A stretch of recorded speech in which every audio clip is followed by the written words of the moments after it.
Hello everyone, I am Komal Mehta, teaching as an assistant professor in Computer Science Department at St. Andrews Institute of Technology and Management, Gurgaon. Today in the series of web development course, we will cover about the JSSS, layer of the netscaping and the ID attributes. So let's start with the JSSS. Basically, JSSS means many browsers working in a manipulating the display. So we need a styling sheet, and the styling sheet in JavaScript is called as JSSS. So we can say to displaying the code that has been exposed by the JavaScript is done in this. It is seemed only natural, perhaps even relatively easy for the developers at the Netscape to implement JSS.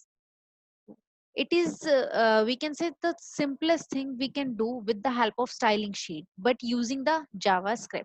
So using JavaScript code as a style sheet, the individual element by modifying the properties of the document dot tag object. For example, whenever we want to modify anything, we must have to mention the particular tag we want to edit. So let us suppose here we will take heading first. So let's start with the H1. In H1, we want to modify the font size. So what is the property over here? That is font size. And the value of that particular property we want to modify is equal to 20 points, or we can say it can also be representing in a pixel format. So whenever we want to modify any value of a particular attribute of the particular tag, then we will modify in this manner. That is similar to that of in JSS. We can say h1 dot font size is equal to 20 point. Here you can see document dot tag dot h1 dot font size is equal to 20 points. In this manner we can say it is in JSS format. So JSS element name are case sensitive in nature. Based on the recommendation of W3C cascading style sheet model, this alternative document style technology displaying property for the various HTML elements either in the inline pattern at the document level or the entire document collection. That means whenever we want to modify anything for a particular document in that particular web page, or we want to modify in the whole document, then that will also done with the help of this one. So JSS are the Netscape invention. Netscape appeared ready to enhance the CSS methodology, in which the Internet Explorer has already implemented and used the JSS exclusively for the HTML document designer with the new browsers. Fortunately, the new version now support JSS and CSS technology because these both are the scripting styling sheet and the format that will enhancing the web pages. So the new versions of the browsers will definitely support the new features. So CSS is a good one criteria, and it is good for the Netscape that decided to support it. Whether Internet Explorer will someday support GSS, it is known, but it is clear that Microsoft intended continued support for the CSS standards and promised the HTML, because at some scenarios CSS is standard one, but the JSS is not the standard one. So some browsers will only support the CSS, not both, and some will support both the scenarios, but both are the scripting as well as styling sheet criteria. So defining the styles for the tags in JavaScript is done. JavaScript defining new document property tags that contain style properties for all the HTML tags. So to define the style for a tag, we simply set the appropriate property for the desired style property within the tag property of the document dot object. In the previous example, I already discussed about that. Whenever we want to modify anything, then that modification is done within the document object, and document object tag contain the property of a tag, and that tag containing the property of the desired styling in which we want to apply. So in the document object we will cover about the tag property, and in tag property we will cover about the paragraph property, and paragraph containing the feature that is font size we want to modify. So the font size over here is the 12 point. In similar manner we can say in document object containing the tag property, containing the h2 second heading property, having the attribute color, and the attribute must be the name of a blue. So blue color will be modified over here. These two GSS defining the font size and the color. Font size is of 12 points and the color is of blue. So in similar manner, if we want to modify, this is the GSS format. But if we want to modify in the CSS format, then that will be done with the help of curly braces. Here you can see paragraph tag containing the attribute that is font size. Now font size is of value 12 points. So the value and the property will be separated with the help of colon over here. And next is the heading 2. Heading 2 containing the property that is equal to color. Color containing the value that is equal to blue. So this is the basic property which we want to modify, or we can say add it one. So this is done in the curly braces in both the scenarios. In P tag, font size will be modified. In H2 tag, color will be modified. Since these tags property always refers to the current document, you may omit document from any GSS tag style definition in similar manner that of CSS. So we can also write the two styles over here. Tag dot p dot font size is equal to 12 point, because if we are talking about the current document, then we need not to mention every time the document. Whenever we are at the particular position and we want to say firstly we will go there and there and there, so there is no need at all if you want to modify at current position. So if you are in current position or a current document and you want to modify in a current document only, then need not to mention the document name. So JavaScript style sheet have some properties, and the difference between the, or difference we can say, or the modifications in JSS and the CSS is comparable in this. Here you can see first one is the GSS property, next one is the CSS property. So whenever we want to align anything, we will use align tag. But in CSS, we will use floating tag. If you want to insert the background image, then you will use in GSS in this manner, and but in CSS, you will use in this manner. And this hyphen is there. In background color, in border bottom width, in border left width, border right width, border styling, border top width, and the clear one. Clear one is the similar in both the scenario that we want to just clear out everything we will done. So these are some criterias we can use in JSS and the CSS one.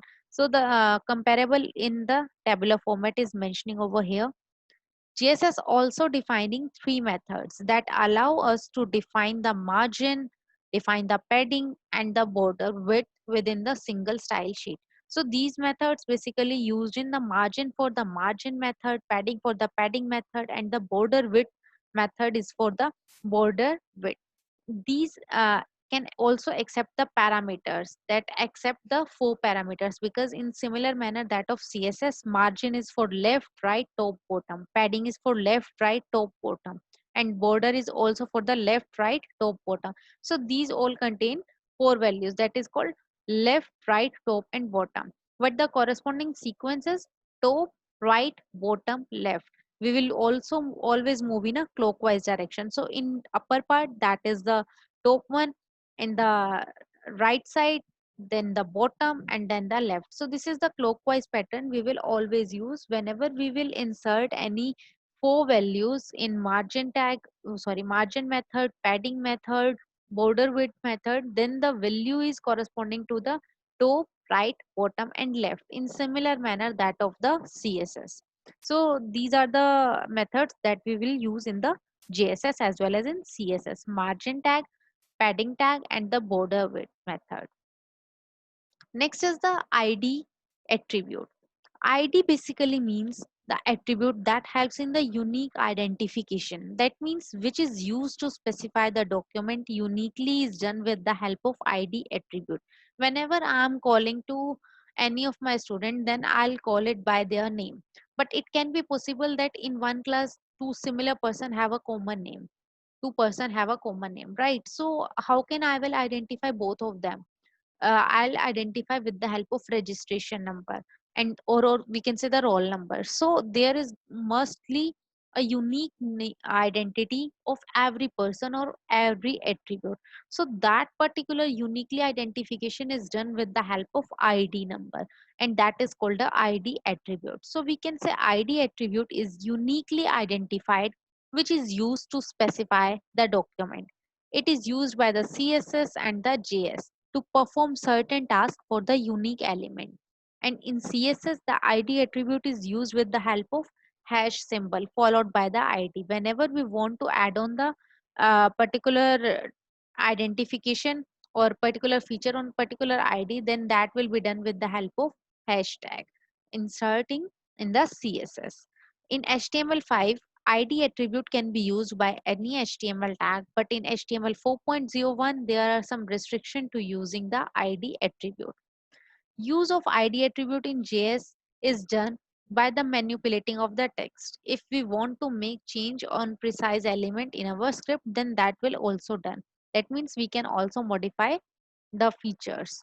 So some features or some browsers we can say supported the ID attribute, that is Google Chrome, Internet Explorer, Mozilla, Opera, Safari. So these are some basic or standard browsers that commonly used and that also support the ID attributes.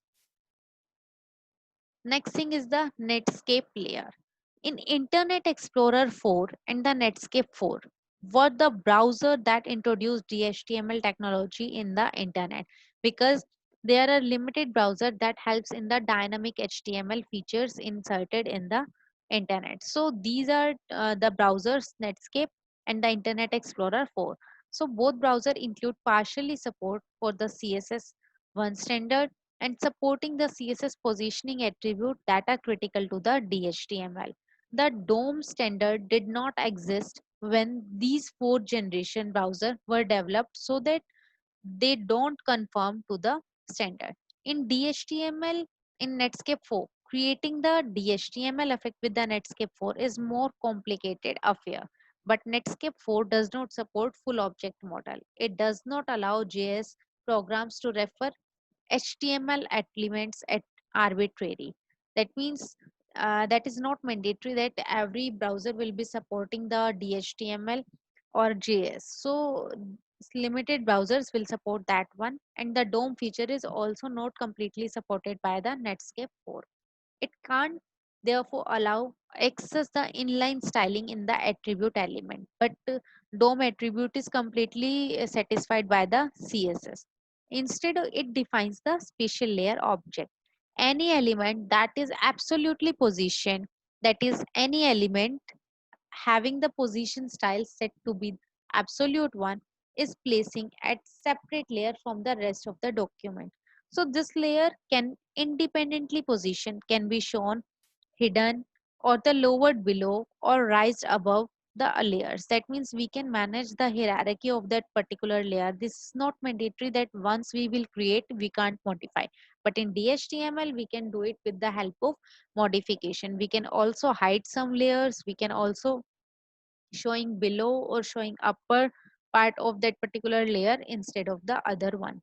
So the layer API was proposed to W3C for the standardization, but never be standardized. For this reason, it is dropped by the Mozilla project. And not every features will be inserted in this. That's why that is also skipped by some of the browsers. Each independently positioned layer in the document is represented by the layer object, and not surprisingly, the layer array of the document object containing the complete set of the layer objects in a document. Because once the layers will be set, we have to manage these one.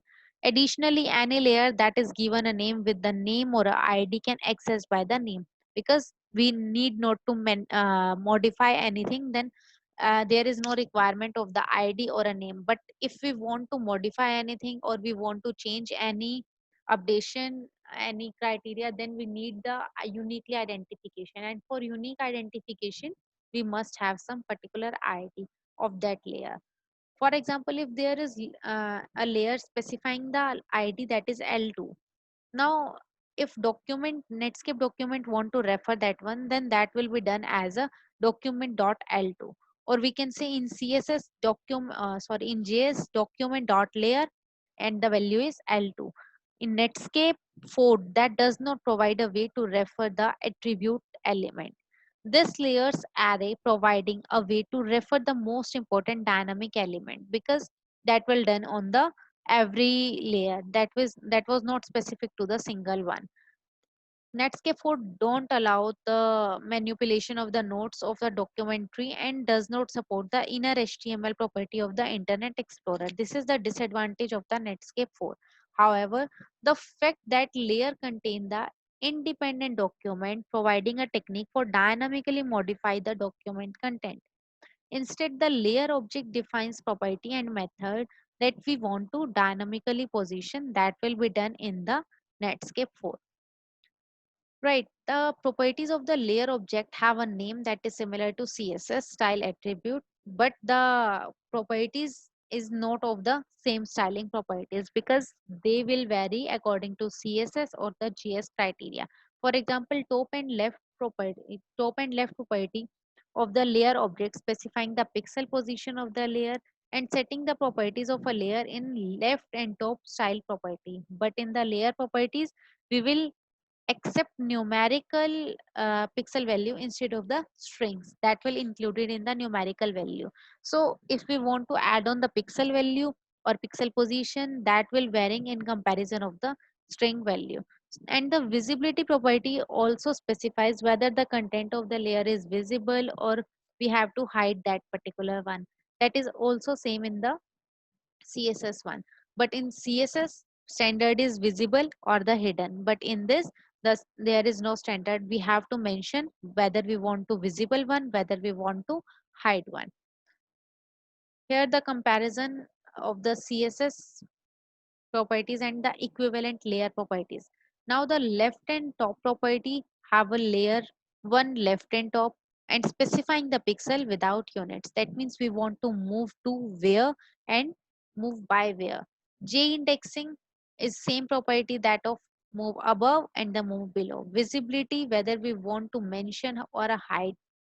In clipping, clip from the clip, we can say cutting from the bottom, from height, left, right, top, or width. Specify the pixels without units. Background color is the BG color. That means we want to mention the background color of that particular web page. In background image, we want to modify with the help of source, and that source is given with the help of URL. So these are some criterias we will use in the CSS property and their equivalent layer property. So this is all about the JSS, about the netscaping layer, and about the ID attribute. In JSS and CSS, what are the basic differences? Whether every property is satisfying in both the scenarios. Some browsers why not support JSS, and some support both of the criterias. What do you mean by inline styling sheet? If both are the scripting language, then why the GSS will covers more effective in the web pages in comparison of the CSS? What do you mean by ID attribute? Why we require ID attribute? What do you mean by netscaping layer? Netscaping is recommended by W3CY. So, and what are the basic disadvantage of the Netscape 4 in comparison of the rest of the browser? What are the basic criteria of the layering in the CSS and the JSS? So these are some basic key points in which we will cover about the Netscaping JSS or the ID attribute. I hope this is clear to all of you. Thank you.